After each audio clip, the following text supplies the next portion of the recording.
spent so much money on books. Oh well. Hello and welcome back to another video. My name is Kizzy and today I am going to be doing a book haul that is quite large.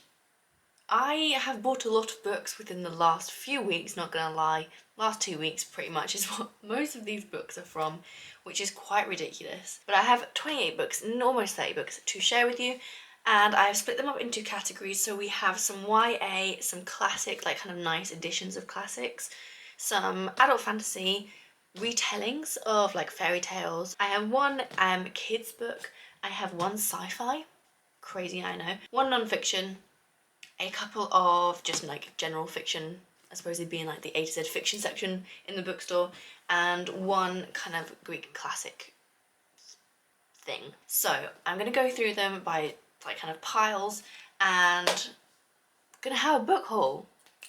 Starting with the, should we say, rogue one, and probably one of the nicest books in the pile. I suppose it's not rogue because obviously it was made into a big film. I haven't actually seen the film.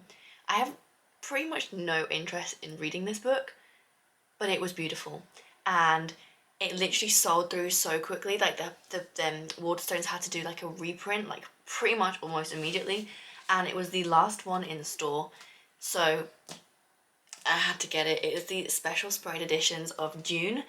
Literally, I had no interest in reading this or already watching the film. I've heard mixed reviews about the film. Apparently it's quite slow. This is like a massive series, but look at the end pages. Like, I would love that as a poster to have in my room because like it looks so weird but wonderful. Oh my god, I just creased it. I just creased my beautiful book. That's okay, that's okay, it does not physically hurt me, it's fine. But yeah, it's just beautiful. Like, look, those are like, I think the best sprayed edges, or one of the best sprayed edges I've owned, and I just couldn't resist. So I had to buy this. Will I read it? Probably not. Not soon anyway. I'll get to it at some point now that I own it. But I won't be in a hurry. So that was the sci-fi. Exciting. I'll go for my fiction next, as that's the one right in front of me. A few of these I have read. One of these I have read, and a few of these I've got gifted to me actually by different sources. So the first two I got given me through work, and they're like reader copies. So that is the Manning Tree Witches, which I'm currently reading. It is the Waterstones book of the month this month, and I'm not sure about it. It is fascinating subject wise. Like, I love witches and that whole kind of thing. It's like something I'm really interested in, but I'm not kind of getting too drawn into the story, maybe because I'm only reading it in little bits and bobs, but it is a little bit slow. I think it's about to speed up. I am over a third of the way through, so I was hoping it would have been getting to the point it is now a little bit earlier on, but hopefully it'll get better as it goes. But this follows the 1643 England kind of witch hunt trials that happened. It follows a girl who, her and her family and kind of her mother's friends and stuff start to kind of be blamed as witches because they kind of don't fit in. They're kind of old crones, you know, old crones. But I think they're about to be like kind of witch hunted, which will hopefully get exciting. It is meant to be riveting, appalling and addictive, according to Megan Nolan on the front, so I'm waiting for that bit. But that was given to me from work, and then I also picked up The Miniaturist from work, which is by Jessie Burton. This is the first book by Jessie Burton actually that I have in this haul. It is the Waterstones exclusive, so it has the blue sprayed edges. I think this was a TV series like a few years ago now, and it's one I've kind of been intrigued by, but never one I've really wanted to buy. So when I saw it there for free, I was like, I'll pick that up. So this is apparently a 1 million copy bestseller, and I think it's meant to be a bit creepy. So it'll be good for this time of year. Maybe I'll read that soon. The next one I actually have read, and that is Wolf Den by Elodie Harper. And this is the first in a series. I think it's going to be a trilogy, which I didn't realise going in. I thought it was a standalone just because a lot of Greek-inspired books at the moment, like ancient Greek-inspired books, are standalones. This isn't a retelling either. It's just set in kind of ancient, I want to say Pompeii, and it follows a woman who has been sold into one of Pompeii's lunapers, which is like a prostitute den basically, and she is kind of trying to use her abilities or whatever kind of means she has, not necessarily the most ethical means, but anything that she can get herself out of the situation by using what she has, which is basically men who want to be with her.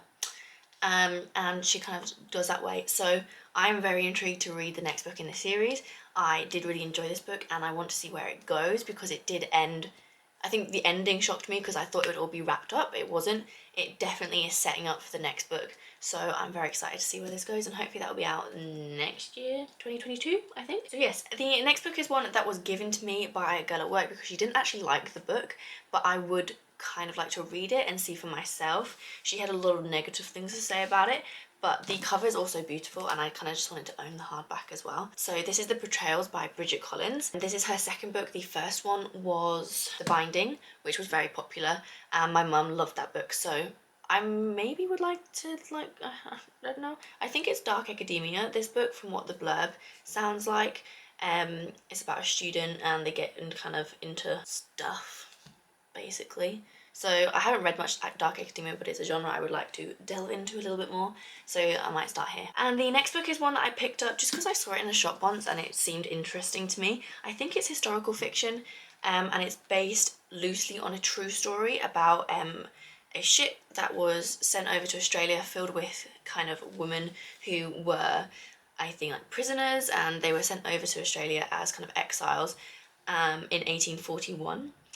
And 180 women are convicted of petty crimes and sent across. So it just follows them, and I think there's a murder mystery. I think I bought this after I read The Devil in the Dark Water, which is obviously a murder mystery set on a ship. So it was the same kind of vibes. So moving on to, I'll go through the kids book. This is a book that I bought because a friend at work said it was his favourite book, and I said I'd read it, so I picked it up.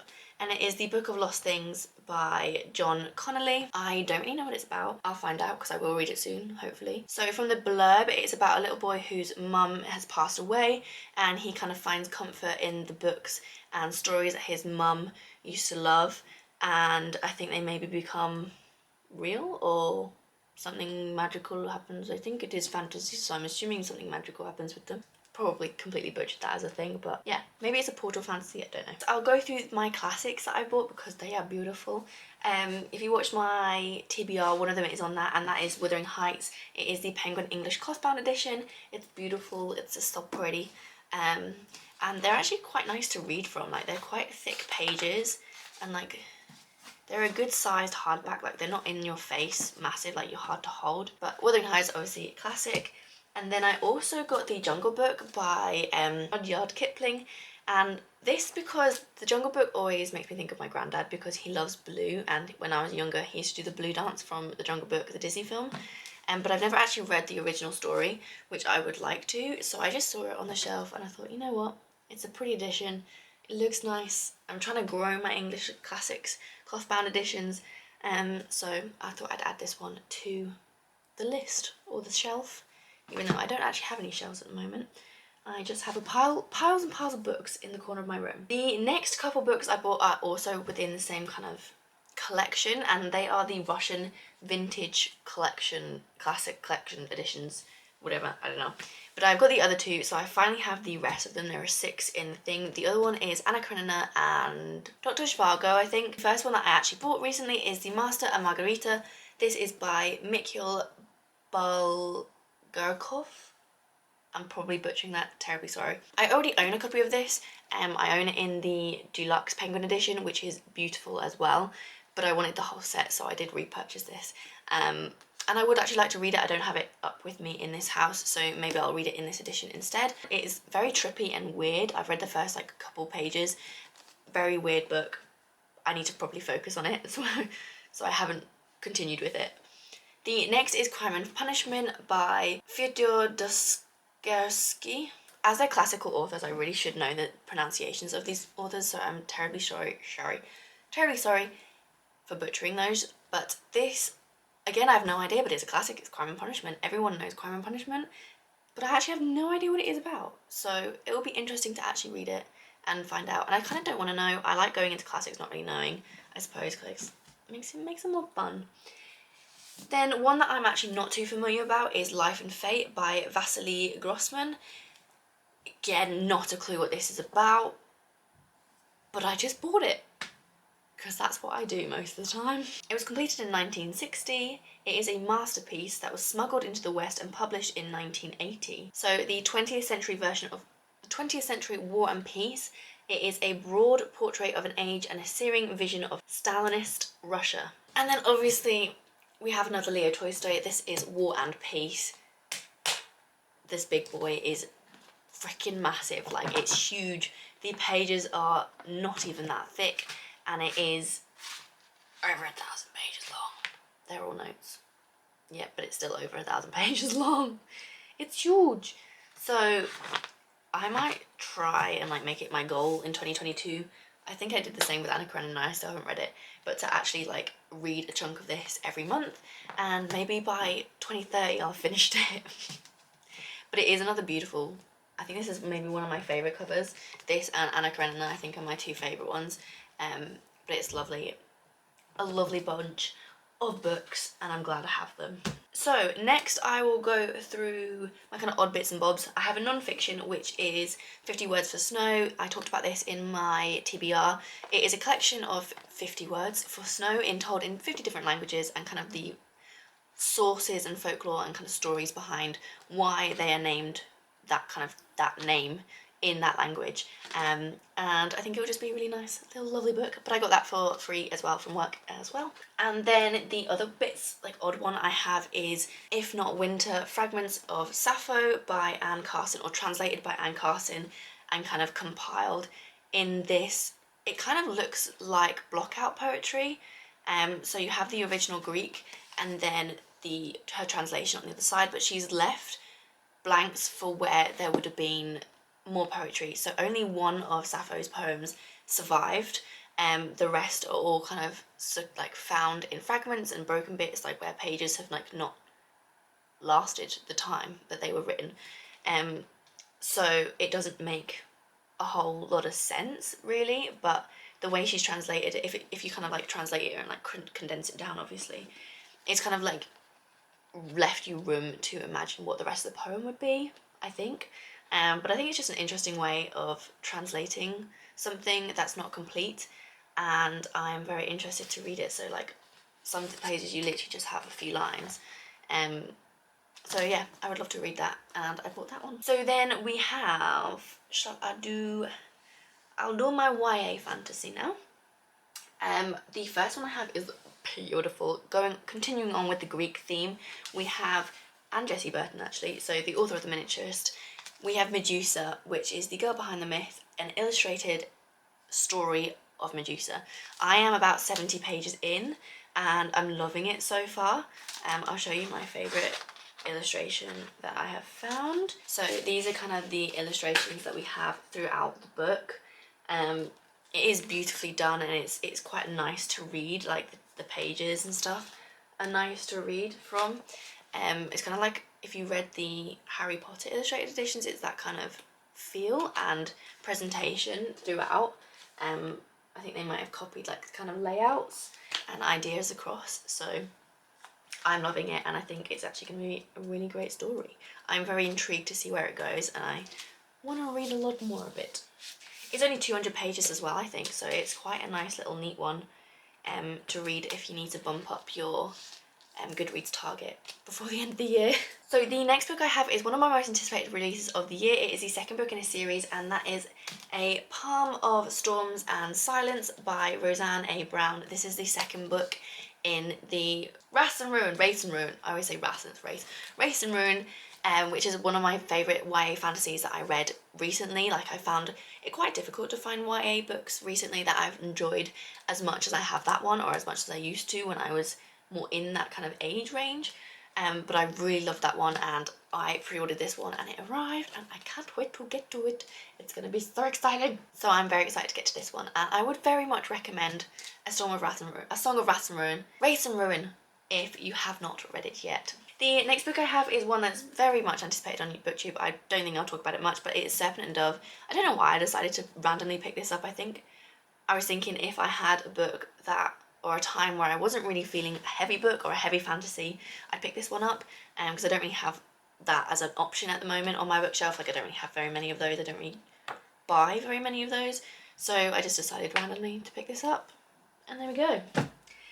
And then the next book I bought is one because I really like the title, and I don't know if it's a YA or an adult fantasy, because in the bookstore it's in the adult fantasy, but on Goodreads I think people talk about it as if it's YA, and the kind of idea, the concept sounds a little bit more YA. So this is The Left-Handed Bookseller of London by Gareth Nix, but I think he is like an adult fantasy writer, so maybe it's adult fantasy. I don't know. But this is following like a contemporary, or no, it's an urban fantasy in old London, or an alternate London, where there's magic and booksellers and crime and underworld and kind of all that fun stuff. So it just sounds like a really fun book that also might be quite lighthearted if I'm not feeling like a heavy fantasy book. So authorised to kill and sell books is the tagline for this one. So sounds a bit like a little bit of fun. The next YA book I got is another one of my most anticipated reads of the year, and that is Witches Steeped in Gold.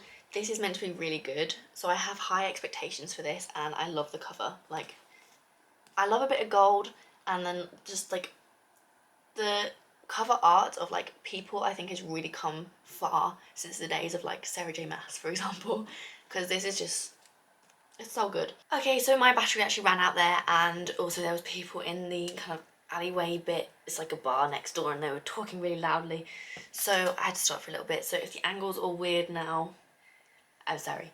But the last YA book that I had to talk about was Black Sun by Rebecca Roanhorse, and I literally just bought it because of the cover. I mean, it's a lovely cover, and I think it was one of my most anticipated releases of the year. For the life of me, I can't remember what it's about. I don't really want to. So, finally. So next I have the kind of fairy tale retellings. I have two. One is Christmas themed, and it has got gorgeous sprayed edges again, and that is Midnight in Everwood, which is a Nutcracker retelling. So I'm going to wait and read this in December. But it's just a nice book, and I haven't read a Nutcracker retelling, I don't think.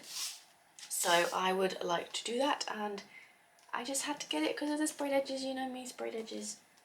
It gets me every time. Then the other book is one that is also beautiful and illustrated, and that is Beasts and Beauty, Dangerous Tales by Simone Chenani, who wrote The School for Good and Evil, which I have no idea what that is, never heard of it. But this is illustrated throughout, and it is retellings, obviously, of fairy tales, I think with a little bit of a feminist twist on it, and I just think it sounded good, and it was pretty, and it had illustrations, and you know me. I like a pretty book, I like illustrations, I like fairy tales, and I like retellings. How could I not pick it up, basically? That's the question, really, isn't it? So yes, I picked this one up too. So last I have my pile of adult fantasy books. First one is a chunker of a book. This is Empire of the Vampire by J. Kristoff. We have all been waiting for this. Let's face it, if you're a Nevernight fan, we've all been waiting for this book. It was delayed, I think, the publication, and then it came out, and I saw the size of it, and I was shooketh to my core at the size of this book. But I mean, it's also illustrated. Like, it has drawings throughout it that kind of go along with the story that's being told. It did take me a while to get used to this book. It took me a good 100 pages, but it is, I mean, it's 700 pages, so like, I enjoyed 600 of the pages that I read. Just because of the writing style, it is someone telling their story, so it's kind of like, it's took me a while. It's not like in first or third person. It's a strange one to get used to, I would say.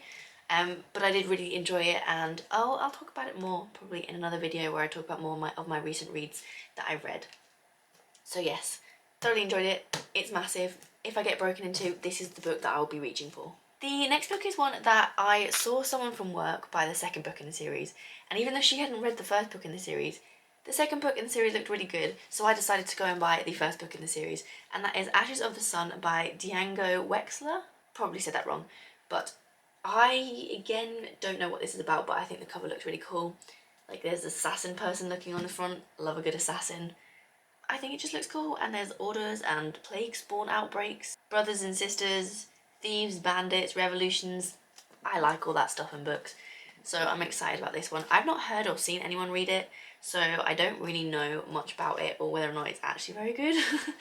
I've also never heard of the author, but I'm intrigued to find out more. Then we have a book that I have also read, and That is The Invisible Life of Addie LaRue, which is by V.E. Schwab, which probably most of you have already read or known of, or I don't know, seen. They've just brought out a new edition as well, which is so lovely. So I'm kind of sad that I've got this one, but this one's lovely too.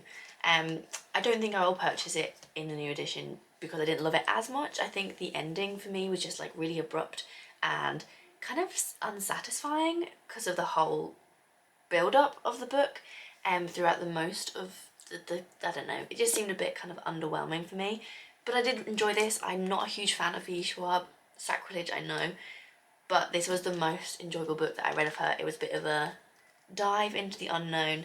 I was a bit hesitant about it, but I actually did really enjoy this, so yes.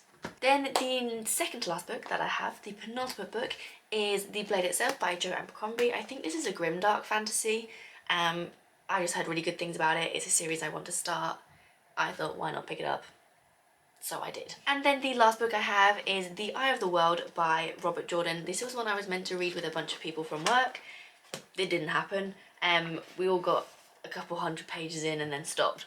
So I am 230 pages in. I'm hoping to finish it this month. We'll see if that happens. It's already like the 13th and it's not happened so far. So we'll find out, but I'm very excited to continue on with it because I did actually really enjoy it, especially the first, like, I enjoyed the start of the book a lot more than I did the second 200 pages, which is rare. Normally you kind of are unsure about the first 100 and then it picks up. But I really liked the first 100 pages and then kind of slowed my momentum down as it got kind of into the kind of main bulk of the story. So I am eager to keep on reading this and see how the series goes before the Netflix series should be out soon anyway. So I'm not going to finish it before then, so I'll have to wait to watch that, but I am excited for this. So there we have all the books that I bought within the last, I don't know, since I did a last book haul, which was months ago, but the majority of these books have been bought within the last few weeks. Who needs money, eh? I hope you enjoyed this book haul. If you did, please give the video a like, comment below books that you think I should prioritise or that you bought or read or whatever you fancy, and I will see you in the next video very soon.